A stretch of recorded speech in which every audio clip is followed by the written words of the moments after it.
Sue and I are on the Cities of Light river cruise with Viking, and today we're going to be taking one of the included excursions, which is a walking tour of Bamberg, Germany, with one of the Viking guides.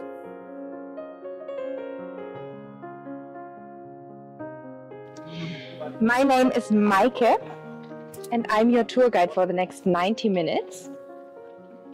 Right now you are in front of the concert hall. It's the glass building behind you, the home of our symphony orchestra, and also the place where the bus is going to pick you up after the tour. Now, then we dive into the history of Bamberg, okay? And to do so, I prepared another map. This one is not from the PD, it's from an artist, and it's from the year 1602. Here you can see that Bamberg is divided into 3 parts by the branches of the river Regnitz. And on your right hand side you see a really green part of the city. We call it Gardener's Town, because in the Middle Ages about 300 gardener families lived here and provided fresh fruit and vegetables to the citizens of Bamberg. Today we have about 30 gardener families left living in this part of the city. In the middle of the 2 branches we have Island Town. Not very creative, it's an island. That's where we are right now. And on your left hand side we have Hill Town. Guess what? You're right, it's up a hill, and that's where we're going to spend most of the time of our tour, because a lot of history and beautiful buildings are preserved up the hill. Why do I show you a map from the year 1602 when we are in the year 2024?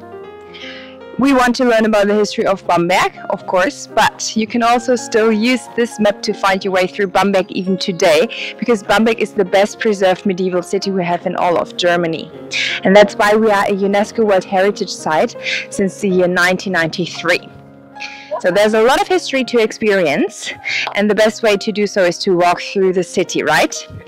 That's why you are here, and I'm ready if you are. And then we start walking. It's really easy. You follow me and don't get lost. And before we really talk about the history of Bamberg, I have to warn you, because Bamberg is a really dangerous place. We have a lot of cyclists here, and we are joking that psychopath and psychopath does not only sound similar, but here in Bamberg they are really dangerous, and they used to run you over and then ring their bell. Yes, so if you hear a bell ringing, most of the times it's too late.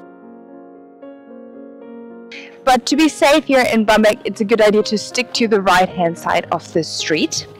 Right now we are crossing one branch of the river Regnitz.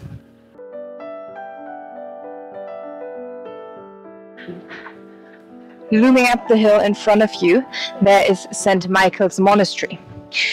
That's just an information for you right now, because we're going to see St. Michael's Monastery from a better angle at Hill Town, and we will talk about it then. Now we turn left, and please make sure to stick to the right hand side of the street, because cyclists, they come from the front and from the back and they want to kill you.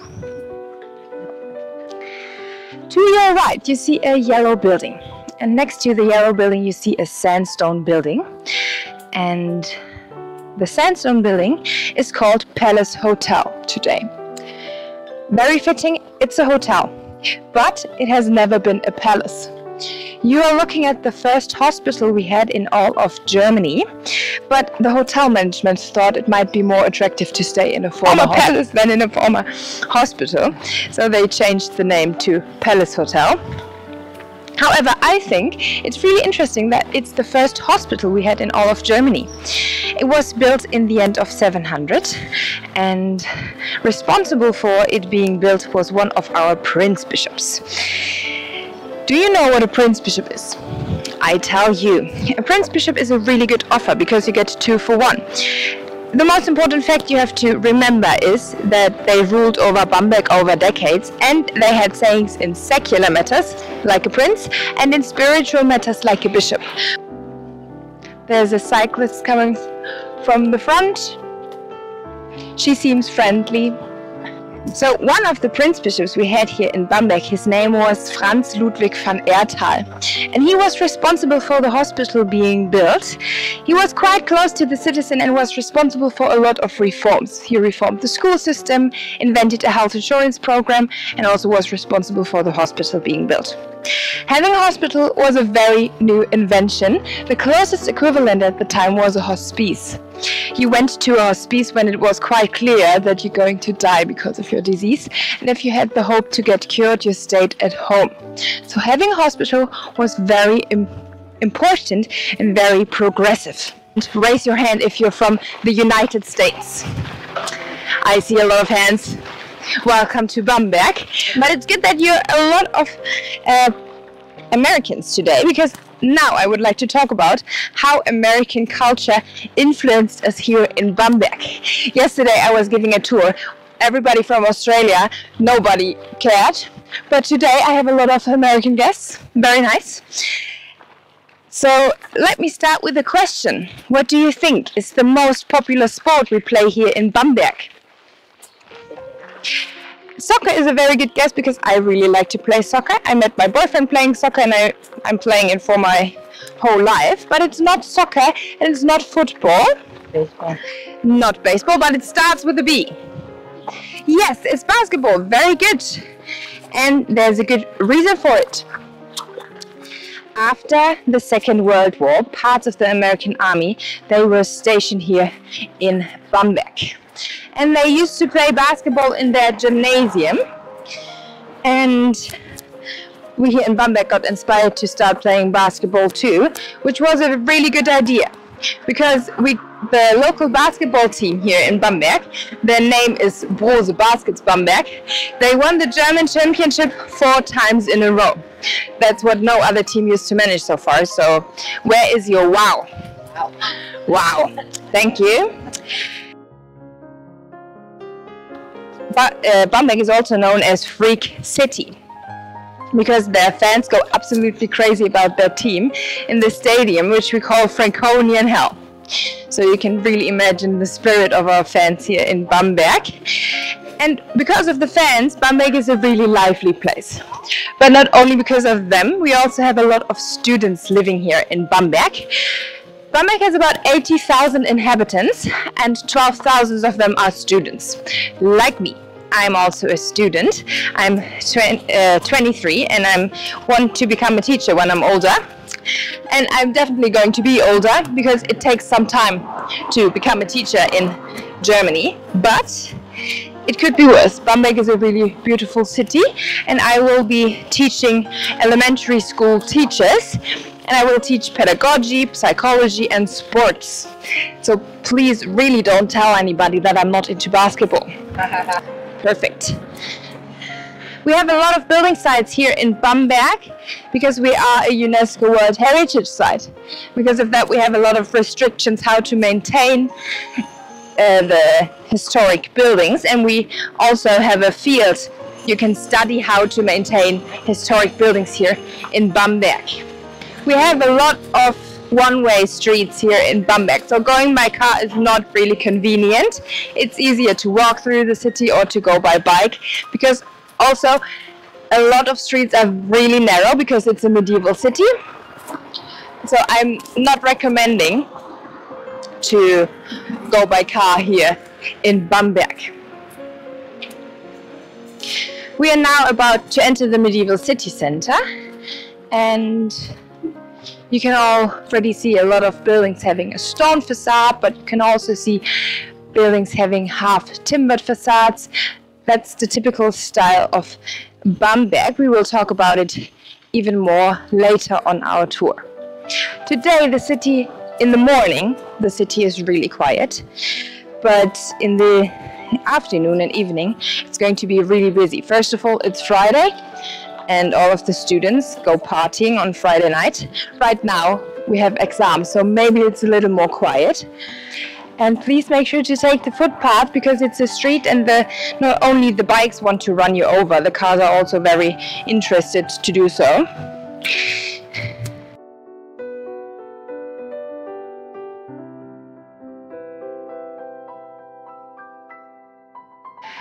The chapel on the left-hand side used to be the former hospice, but today it's a chapel. And we are making a stop here at the square because in the Middle Ages you had to pass through a town gate, and the town gate was placed at this square. As you can see, there's no town gate anymore, but if you take a look at the floor, you see that in between the normal cobblestone we have flat paving stones on each side of the street, marking the former position of the town gate. And I prepared a picture for you so you can see what the town gate looked like. There is the chapel. Next to it there's the town gate. It's from another perspective, so you're looking from over there down the square. And if you passed through the town gate, you were immediately warned by the consequences of stealing. Next to the chapel, my colleague is just in front of the stone structure. There's one pillar on the left-hand side of the stone structure. And on this pillar we have a carving as well. I prepared a picture for you so you can see the carving in detail. You see a hand being chopped off. A typical punishment for thieves at the time. It marked you, on the one hand, as a thief. On the other hand, it was quite hard to survive with only having one hand in the Middle Ages. You weren't able to do a profession like being a fisherman, a craftsman or a miller. So if you want to keep both of your hands, don't steal here in Bamberg. We have a lot of traditions. However, having one hand is enough to drink a beer, right? How convenient, because we are going to enter one of my favorite streets. And we take the footpath to the right, and the street is called Sand Street. It's a really good address to meet all of the 12,000 students on Friday night, because it's where all of the pubs are located. And in the 1800s we had 14 active brewery pubs in the Sand Street alone. Today we still have 2 active brewery pubs left, and of course we want to make a stop in front of one of them. Brewing beer has a very long tradition here in Bamberg. One reason for that is that the water of the River Regnitz was badly polluted. So it was more convenient to drink beer than water.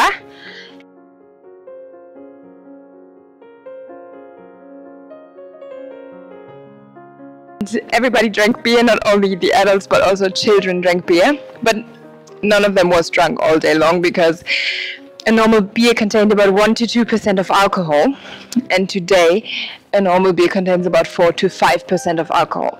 So don't make the mistake to drink beer instead of water here in Bamberg. But in the Middle Ages it was one of the staple foods, and really nutritious to drink beer.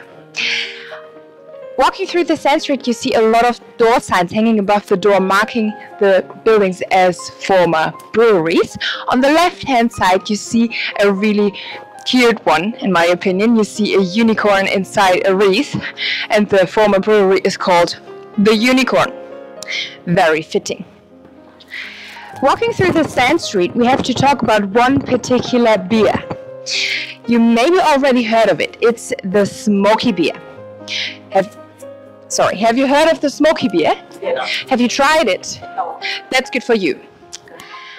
I don't really like the smoky beer. Well, to be precise, I don't like beer, but I think the smoky beer is the worst beer you can get. The former GIs used to call it liquid salami. Yes. And it's a dark lager beer with a distinct flavor of smoke, and in my opinion it really tastes like bacon.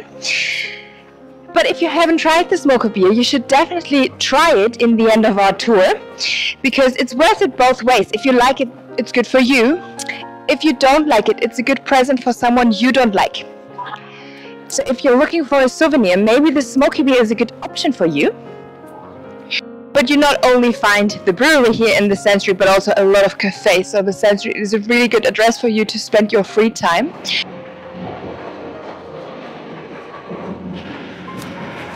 The brewery where the smoky beer is brewed in is called Schlenkerla. Schlenkerla is Franconian dialect, meaning wobbly walk. If you leave the Schlenkerla, it's very likely that you have a wobbly walk. But it's not the reason we call it Schlenkerla. And to answer the question, we want to make a stop in front of the brewery. Please try to blend into the facade of the building on the right-hand side of the street. And then take a look at the building on the other side of the street, which is black and white half timber with green window shutters and cute flowers decorating the windows. In front of the brewery where the smoky beer is brewed in, and as I said, it's called Schlenkerla, which is Franconian dialect for wobbly walk. Now, why do we call it Schlenkerla? Please take a look at the door sign in front of the brewery, and there you find a wreath, and inside of the wreath you see a man with O-shaped legs, and this used to be the former brewery master, or one of the former brewery masters of the brewery, and according to a legend he had an accident where kegs fell on his leg and he limped after the accident. Because of that, his customers started to call him Schlenkerla because of his wobbly walk. But it's just a legend. In fact, there was no accident involved, but he swung his arms around while walking, so he had a funny walk. But there was no accident involved. It was more catchy to call the brewery Schlenkerla, but the original name is Blue Lion. And the blue line is still laying above the wreath, reminding us that this is the original name of the brewery, but nobody calls it Blue Lion anymore. Everybody says Schlenkerla. What else do you see looking at the door sign? A Jewish star? Yes, there's a star hanging down, and it really looks like the Star of David, but you are looking at a brewer star here. It tells us two things. First of all, you can buy fresh beer inside, and secondly, it was used as a protection sign against fire. It is barley in a house which caught fire, and everything burned down. But he managed to save some of the burnt malt and was too stingy to throw it away, thinking, I will brew beer out of it, no one's going to notice, but the burnt malt infused the beer, of course, and the smoky beer was born. It's a legend, and in fact, in the Middle Ages, every beer had a smoky taste because they degerminated the malt over an open fire, and today we use an open beechwood fire to give it the smoky taste. So not every beer tastes smoky. Luckily, you can also get a blonde beer, also in the inside of the brewery Schlenkerla. As I said, if you haven't tried the smoky beer, you should definitely do after the tour, and the smoky beer is the best address to do so. It's very common to head inside, take a beer and drink it outside of the Schlenkerla. But on top of it, a castle, that's right. And at Castle we have a cathedral, did you know that? It's a cathedral and it's really worth it. So that's your motivation to see a really beautiful cathedral. There are two ways to enter cathedral. So you can either take the stairs to the right or follow me. I'm taking the ramp. The ramp is maybe more gentle. It takes a little bit longer, but the stairs they have a handrail. So you choose what is the best option for you, and we meet at Cathedral Square. You won't get lost. It's really easy to find you up there. I promise.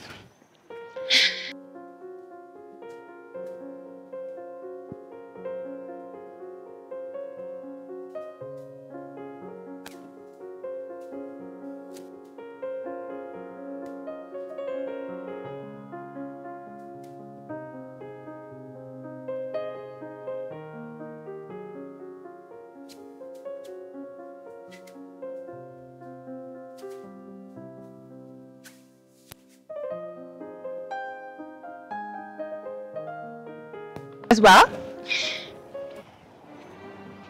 but I wait for everybody to enter Cathedral Square and then we cross the street together.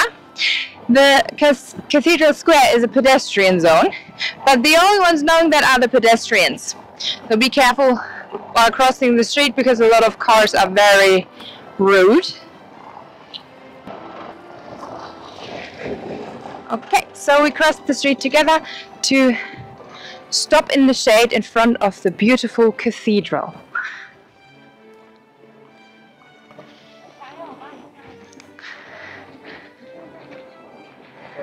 Okay.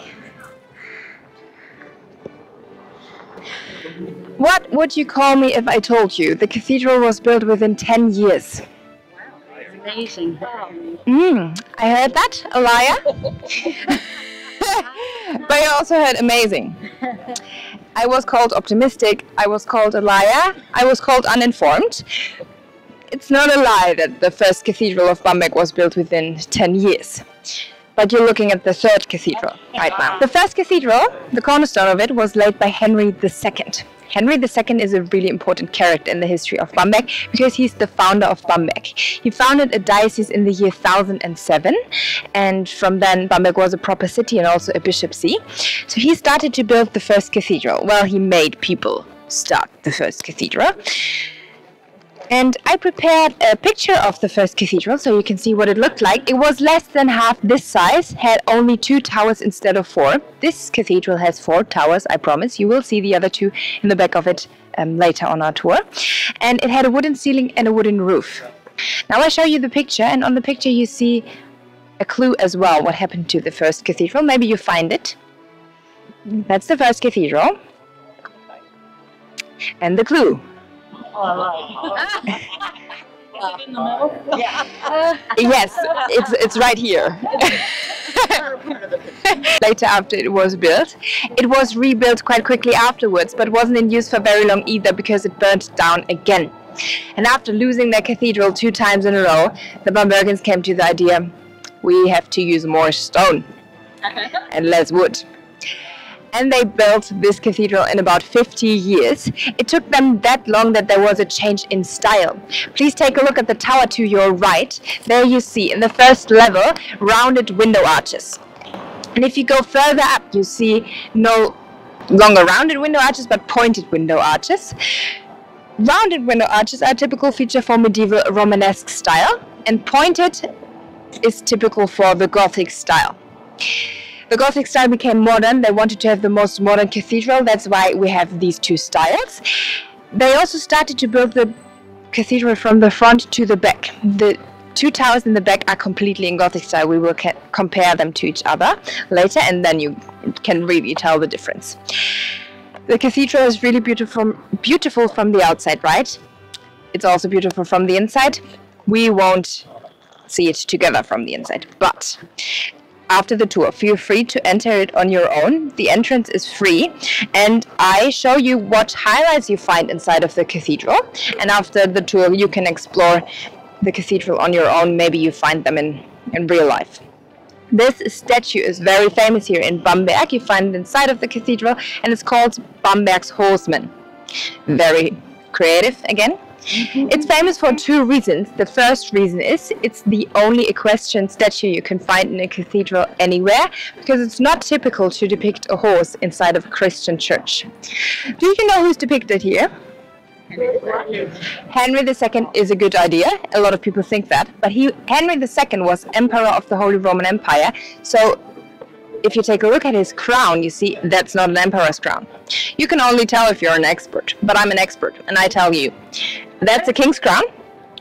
So we think it might be King Stephen of Hungary. But why do we have an Hungarian king inside of the cathedral? It's a good question. Good legend to answer it. Henry II, he had a sister. Her name was Gisela, and he told Gisela, you have to marry. But you are allowed to marry whoever you want to marry, and I will invite kings and princes from all over the country. The first bachelorette was taking place here in Bamberg, and among them was King Stephen of Hungary. 2 things you have to know about the Hungarians. First of all, they were horsemen, really fitting to depict him riding his horse. Secondly, they weren't Christian at the time. So when King Stephen of Hungary entered Cathedral Square, he probably mistook the cathedral as the palace, thinking Gisela must be inside of the palace, entering in his mind, the palace on his horse. He opened the doors, riding on his horse, interrupting service. Everybody turned around thinking, who is that guy? No man is at all. But Gisela turned around thinking, he's a bad guy. I want him. And they end up getting married. It is true that Gisela and King Stephen of Hungary were married, but it's also true that Gisela was about 10 years old at the time. Yes. She probably was more attracted by the horse. Well, talking about happy couples, we have to talk about King about Henry II and his wife Kunigunde. You also find them inside of the cathedral. They are dead, but you find their tomb. And I always say King Stephen of Hungary, Henry II and Kunigunde, they really were an exceptional couple. Both of them were able to read and write in Latin, especially for women. That was exceptional because they had no good access to education. But Kunigunde was really smart, and she was also really powerful because Henry II included her in a lot of political decisions. Because of that, she is depicted on the right-hand side, if you're wondering. She's the one without the beard. And she's depicted on the right-hand side, the side of power. The side is saved for the more important part of the relationship. And I think it's really cool that Kunigunde made it up there. So I am a Kunigunde fangirl, and we have to talk about Kunigunde even more. I'm sorry. You find this painting inside of the cathedral. You see Kunigunde performing a miracle. She had to perform a miracle because she was accused of adultery, and to prove her innocence, she had to undergo a trial by ordeal. Somebody wanted to remove her from her powerful position, so she had to walk over hot, red, glowing plowshares, and they are out of metal. You can heat them up really hot. I haven't tried it, but Kunigunde told me. And she had to walk over them barefoot, and if her wounds are healed within 2 weeks, she's innocent. And if she got wounds and infections after 2 weeks, she's guilty. Yeah, sounds fair to me. Kunigunde was that innocent that her feet stayed completely unharmed, and she got canonized for that after her death because it is really impressive. Henry II also got canonized for surviving kidney stones. Alright, so we continue with that, and we make our way around the cathedral to see the other 2 towers. We not only have a cathedral, we also have 2 residences. On the left-hand side, you see the old residence with the small green roof. And on the right-hand side, you see the new residence in L-shaped. L-shaped, that's the new residence. And the residence used to be the home to our prince bishops. We only had 1 prince bishop at the time, but we have 2 residences. Yeah, that's more than enough. We can go inside later. There's a question. You can enter the cathedral on your own after the tour. The entrance is free if there's no service, but it shouldn't be a service. Residence was the home to our prince bishops, and we only had 1 prince bishop at the time, so we will talk about why we have 2 residences. If you take a look up, you see the other 2 towers in the back of the cathedral.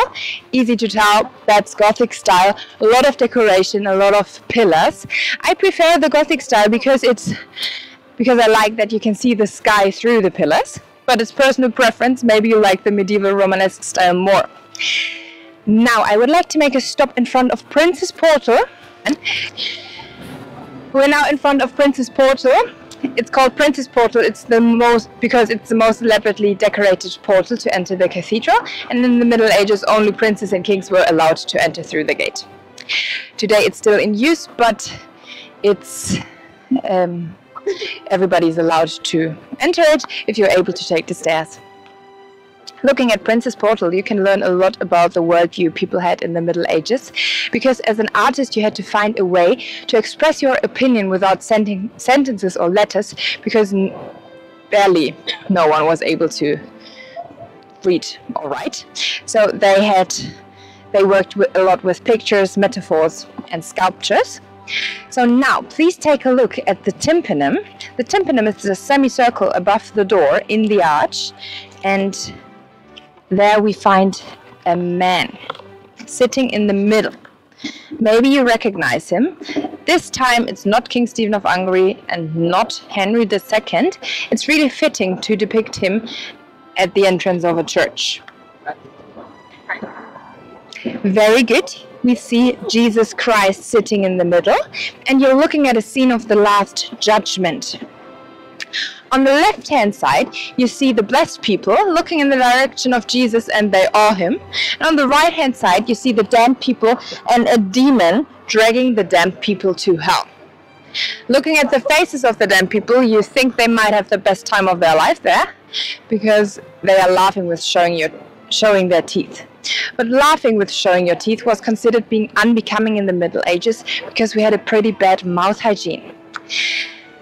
The message of the tympanum is not to brush your teeth or go to hell, but it has something to do with the damned people. If you take a look who is among the damned people, you see a man wearing a crown, and you also see a man wearing a bag of money. So rich and powerful men are depicted here, and the essential message of the tympanum is that no one will be spared the last judgment regardless to power or wealth. That's a really important message, but it's also really brave to depict it above the entrance where only these people are entering. There are 2 life-size women's statues on either side of the portal. On the left-hand side, we have Ecclesia. She's the personification of Christian belief. And on the right-hand side, you find Synagoga, the personification of Jewish belief. If you take a look at how Synagoga is depicted, you see her eyes are blindfolded. You really find an anti-Jewish message here because the artist tried to express the opinion that Jews are not able to see the truth of God. Her staff of power she's holding in her hand is broken, and the 10 commandments are slipping out of her other hand. Beneath Synagoga we have a pillar, and on top of the pillar we have a demon scratching out a man's eye, and this man is supposed to be a Jew because he's wearing a pointy hat. You cannot see it from this perspective, but Jews were forced to wear these pointy hats in the Middle Ages to mark themselves as Jews. So it's sadly, but fairly typical for a European city like Bamberg. Discrimination and persecution of Jewish community is a huge part of the history, also here in Bamberg. They were discriminated for mainly 3 reasons. The first reason is religious intolerance. Easy to tell by looking at the statue today. Secondly, they were searching for scapegoats.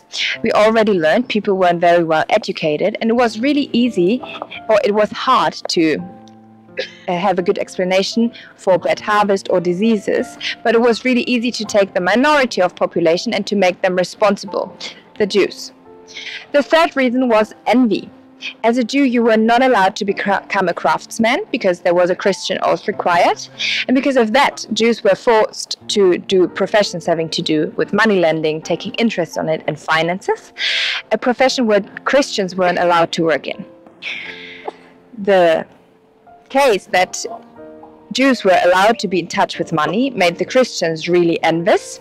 That was really unfair because the minority of the Jews got wealthy out of their profession, and if they did, the Christians came and took everything away from them. At one point in time, the Jewish community had the hope that everything came to a good end because they were allowed to build this synagogue. It was finished in the year 1910. So you already know what happened only a few decades later. It's the time of the Second World War, and this synagogue burned down. You probably know it as Crystal Night. The Crystal Night is the night of 9th November 1938. And it's the night when Nazis burned down a lot of shops and houses from the Jews in all of Germany, also here in Bamberg. And the Nazis called it Crystal Night because the broken glass on the floor looked like crystals, in their opinion. But crystals, they are something beautiful, and it's not beautiful what happened in the night. So in Germany we use the term night of broken glass or night of murders to mark what happened in the night. This synagogue burned down in this night, and we had about 1,000 Jews living here in Bamberg during that time. 500 of them managed to escape to Great Britain or the United States, and the other 500 got deported to concentration camps or were killed right away. It's a really hard topic, and it's really hard to talk about it as well, I know, but it's also really important that we do, and to educate about it to make sure it's not happening again. There you have the opportunity to use the bathrooms. They cost 50 cents. If you don't have coins, there's a friendly lady who can give you change, and the gentlemen are to the right, the ladies are to the left. It's important that you follow me inside of the courtyard of the old residence. You can go to the bathroom alone, don't worry. But it's important that you follow me inside of the old residence because we continue there. So please don't stay outside, but follow me inside of the old residence. And then we make a stop there for about 5 to 8 minutes until everybody is back.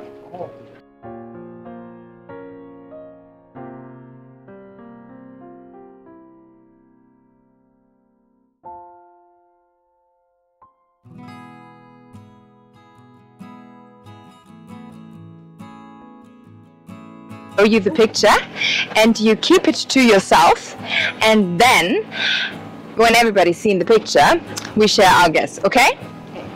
I show you the picture now, let me check. The scene I show you was filmed right where we are standing. The main actors, his name is Orlando Bloom. Yeah. Quite famous. Yeah. Everybody got crazy when we got to know Orlando Bloom is going to visit us here in Bamberg. Not me, I was 11 years old, but it was I was told that it was the biggest disappointment in human being because he's ugly. But it wasn't him, it was his stunt double visiting us, and they told us after they left. So everybody was thinking, I know him now and he knows me, but they told us no, it was his stunt double, you will never see him. There's one other guy being heartbroken after the movie, one of my colleagues. He's among the enemies fighting the Three Musketeers. He's part of, or he was participating in the movie as an extra. Cool. He told us that filming the scene took them 8 days. Wow. Yeah, that's long, just for a fighting scene, and he had to die multiple times a day. On this floor, so he was black and blue after the filming process.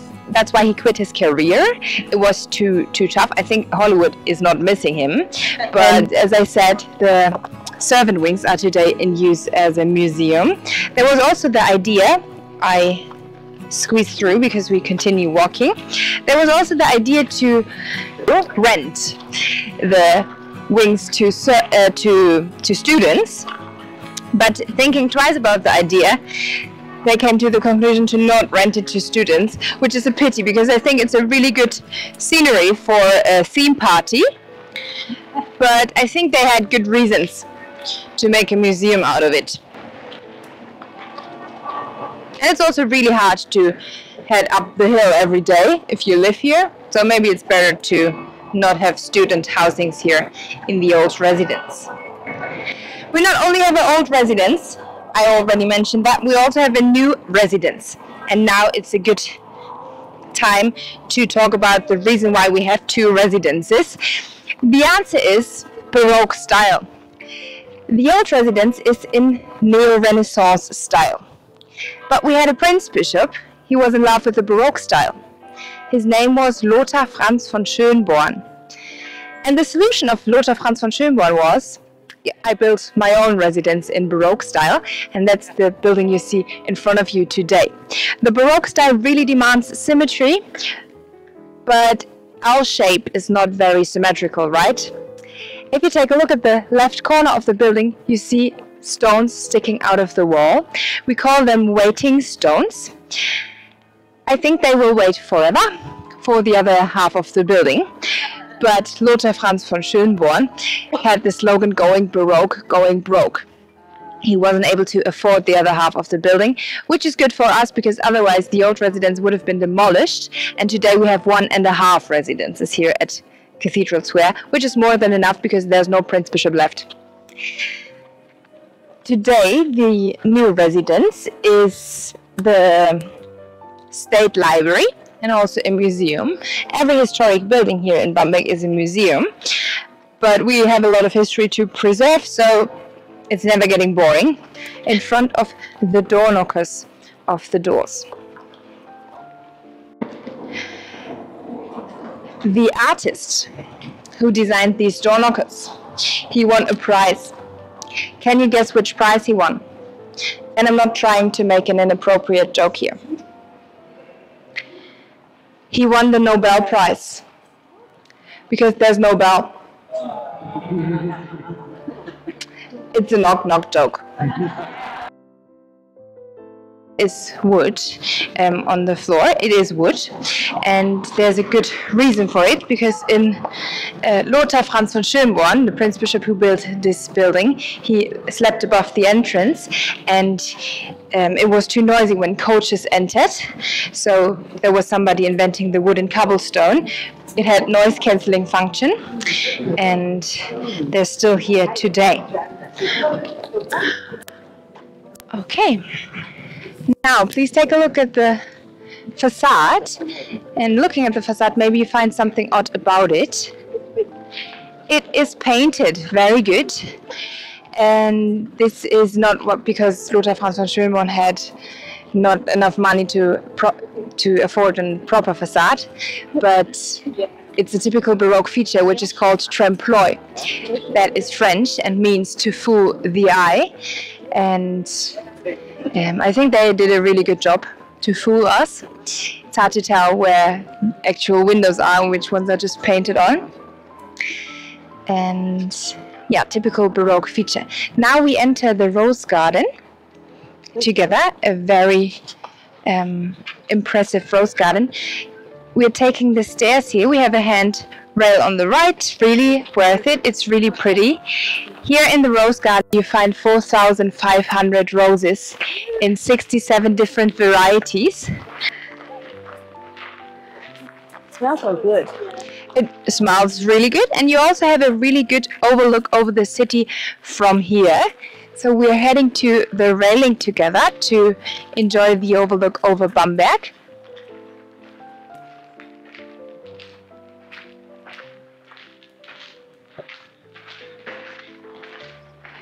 A very good question arrived to my ear. Was Bamberg bombed in the Second World War? Yes, but it was it was nearly spared. Only 4% of the city center got destroyed. There's traffic in front of us, so please stick to the right-hand side of the street. So Bamberg was nearly spared. Only 4% of the city center got destroyed because of bombing. And the reason for that is not because Bamberg has the best beer, but because it was really small and too close to Nuremberg. Nuremberg is about 40 kilometers from here, and you will visit it tomorrow. About 80% of the city center of Nuremberg got destroyed because it was the capital of the Nazis, but Bamberg was nearly spared. You were there yesterday? Oh, sorry, then you already know. Okay, looking over Bamberg, you see it's a typical medieval city. There is no structure at all. Each building has a different size, a different position. Some roofs are already sunken in due to the weight of time. Then we leave the Rose Garden again. To your right, you can again see St. Michael's Monastery. I pointed that out in the beginning of our tour. And it's not a monastery anymore. It's a pedestrian home. It's a retirement home, sorry. It's a retirement home, and if you have enough money you can spend your retirement up the hill, which must be really special. Looking at the cathedral and flipping your head, it's like traveling in time, because each building belongs to a different era, and accidentally they are also placed in the right order. So that's really special. Every time I'm here I feel like I'm part of a history art book and I'm flipping through the pages. It's also the reason why a lot of film production is taking place here in Bamberg, because we have a lot of different styles. Maybe you will find me someday on the screen, or my stunt double. Who knows? But for now, giving city tours must be enough for me to be at the stage. On the right you see a mailbox in yellow, nothing special, but there's a writing on it saying only love letters. I think that's really cute.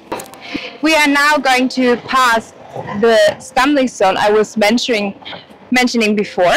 It's one of our, or it's an artwork to remember victims of the Second World War. And a stumbling stone is a brass plate which is placed in the middle of the street. And in between the normal cobblestone you find a golden stone. Everywhere where you find such a stumbling stone, there was a human being deported or killed from the Nazis to concentration camps. They're not only Jewish people you find on these stones. This stone belongs to a French soldier who was killed right here. And there's a discussion going on whether to keep these stumbling stones or not, because some people think it's not respectful to walk over them. But in my opinion, it's really important to remember what happened, and it's really easy to be in touch with history with these stumbling stones, because you see how many people were affected by the regime and how many people were killed. And here in Bamberg you find a lot of these stumbling stones in front of houses where people were deported. And there was one question at Prince's Portal where the Crystal Night was taking place, and everywhere where you find a stumbling stone, there's a good chance that they were victims of the Crystal Night as well. And so every time we have the anniversary of the Crystal Night, people lay down roses and candles to the stumbling stones to remember what happened and to show respect. We're heading to the city center, and on the left hand side of the street you see a pink building having the first 3 levels in a stone facade and the others half timbered. And I mentioned these 2 styles in the beginning of our tour. The stone facades are a typical Baroque feature, the half timbered facades are a typical medieval style, and it was normal to have half-timbered buildings here in Bamberg because Bamberg is a medieval city. But we had one prince bishop, his name was Lothar Franz von Schönborn. You already know him. He is the one who wanted the new residence. And he also wanted to give Bamberg a Baroque makeover. And to do so, he promised his citizens incentives to plaster a stone facade onto the half-timbered facade. But you only got incentives for the first 3 levels. That's why you see a lot of buildings having the first 3 levels in a stone facade and the others half timbered. Because of that, Bamberg is also known as a medieval city with a Baroque face. In front of you, you can already see the town hall. As I said, one of the major sites here in Bamberg. A lot of people and students meet in front of the former town hall to drink a coffee or to drink a beer in the evening, because it's a really beautiful scenery and really uncommon to have a town hall in the middle of a river. But there's a good reason having the town hall in the middle of a river, because at one point in time the citizen wanted to become more independent by the prince bishops. So they asked the prince bishop, are we allowed to build a town hall? And the prince bishop answered, yes you are, but not on my land. He thought he was smart, but the citizens, they were smarter, and they started to build the town hall in the middle of a river. They weren't that smart because they also stored gunpowder inside of the building, and then there was lightning, everything exploded. But it was rebuilt after, and today the town hall, which we will see in a few. And I really like to end the tour at Lower Bridge because we started crossing the river and we end the tour crossing the river together. And you can also see one also very important side of Bamberg from here. So we want to make a stop on the left hand side of the bridge. Make sure to not get run over by the cyclists. Looking down the river, you see on the right hand side a lot of small houses in half-timbered style with gardens in front of. Is there any European city this view reminds you of? Very good, it's Venice. A lot of guests also say Amsterdam. I think that would have fit as well, but we decided in Bamberg to call it Little Venice. And however, you're not looking at former palaces belonging to the upper class of society. In the Middle Ages, this was one of the poorest areas to live in. It was the fisherman quarter, and it was not really attractive to live close to the water. One reason for that is located on the right hand side of the river as well. It's the sandstone building where the white boat is tied to. This used to be the former slaughterhouse. And inside of the slaughterhouse they had trapdoors to dump their waste into the river. So that was a very smelly situation. Today the building belongs to university, which is very fitting in my opinion. And I'm joking that the trapdoors are still in use. And if you fail a class, you get dumped into the river. And yeah, probably they made no difference between cow and horse, but it's a cow. Today you're looking at one of the prime areas to live in here in Bamberg. The water isn't polluted anymore. It's a beautiful scenery. And if you want to buy one of these houses, it's hard, it's very pricey. But they also belong to families and are passed from one generation to another. So if you want to own one of these houses, the easiest way would be to marry into a family. And now please take a look at the facade and maybe you find something sticking out. Very good. There's a leg. There's a leg sticking out. That's what I was wanting you to see. It's in the center of the whole facade, not only in the painted section. And the leg is belonging. Yeah, there's also a cupid on top of the leg, but the leg pointing, sticking out of the wall belongs to another angel, and he is pointing to a writing, which is the signature of the artist who designed the facade. He wasn't very famous at the time, so he left his footnote, or his legacy. Yeah, I prepared two, just in case. Yeah, thank you. If you're wondering what the poles are hanging above the water, they're for kayaking. If you brought your kayak, feel free to jump in the tour, jump in after the tour. It's also a good way back to the concert hall. And that's where you want to end up, right? Want to make one more stop with you to explain how to get back to concert hall. And then your free time starts and you can explore Bamberg on your own. I think these tours are very boring. They're just drawing up and then they go back. The last stop of our tour. I'm very sad. But you want to go back to concert hall, right? And the easiest way is to follow the street you see right here. It's a one-way street. Viking's Cities of Light river cruise included 2 days in Prague, 7 days cruising the rivers mostly in Germany, and 2 days in Paris. All of the included excursions were excellent, and all of our guides were outstanding. We would highly recommend this cruise. And as always, thanks for watching. We got a little turned around.